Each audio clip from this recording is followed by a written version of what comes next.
ఇప్పుడు నేను మళ్ళీ రైతులకు మాట ఇస్తున్నా, సంక్రాంతి పండుగ తర్వాత రైతు భరోసా మీ ఖాతాలలో వేసేది సోనియమ్మ గ్యారంటీ, ఇందిరమ్మ ప్రభుత్వము.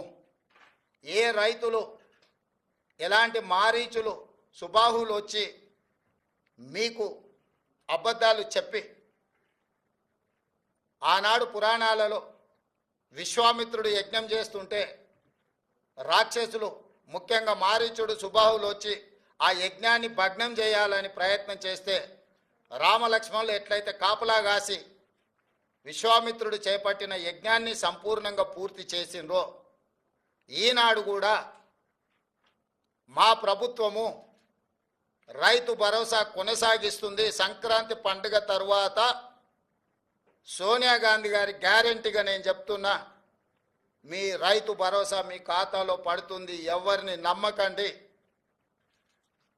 ఇట్లాంటి మారీచులు మీ దగ్గరికి మారు వేషంలో వస్తూనే ఉంటారు. ఆనాడు సీతమ్మను ఎమర్చడానికి బంగారు లేడీ రూపంలో వచ్చిన మారీచుడే ఈరోజు మారు వేషంలో మళ్ళీ బీఆర్ఎస్ బీజేపీల రూపంలో మీ దగ్గరకు వస్తారు. ఈ మారీచులను మీరు విశ్వసించకండి. సంక్రాంతి పండుగ తర్వాత మీ రైతు భరోసా మీ ఖాతాలలో పడుతుంది.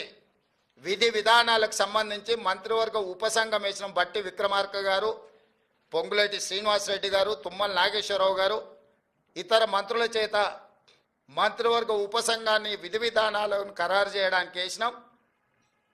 రాబోయే శాసనసభ సమావేశాలలో విధి విధానాల మీద చర్చ పెట్టి ఏ రకంగా కార్యాచరణను తీసుకొని ముందుకు వెళ్దామో నిర్ణయించుకొని డిసెంబర్ నెలలో జరిగే శాసనసభ సమావేశాలలో సభలో చర్చ చేసి విధి విధానాలను ఖరారు చేసి సంక్రాంతి పండుగ తర్వాత మీ రైతు భరోసా మీ ఖాతాలలో వేసే బాధ్యత మా ప్రభుత్వం తీసుకుంటుందని చెప్పి నేను రైతులకు గ్యారంటీ ఇస్తున్నా. రైతు రుణమాఫీ చేస్తామన్నాం, చేసి చూపించినాం. రైతు బంధు చంద్రశేఖరరావు గారు బకాయి పెట్టి పారిపోతే వాటిని కూడా 7,625 కోట్ల రూపాయలు రైతుల ఖాతాలో మేము వేసినాము. ఇప్పుడు కూడా రైతులకు రైతు భరోసా అందించే బాధ్యత మా ప్రభుత్వం తీసుకుంటుంది.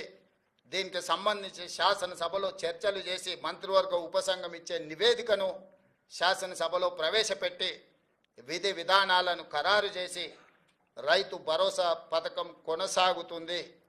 మారీచులను మారువేషంలో వచ్చే వాళ్ళను, అది బీఆర్ఎస్ వల్ల బీజేపీ వల్ల చూడకండి, నమ్మకండి, వాళ్ళ మాటలు వినకండి.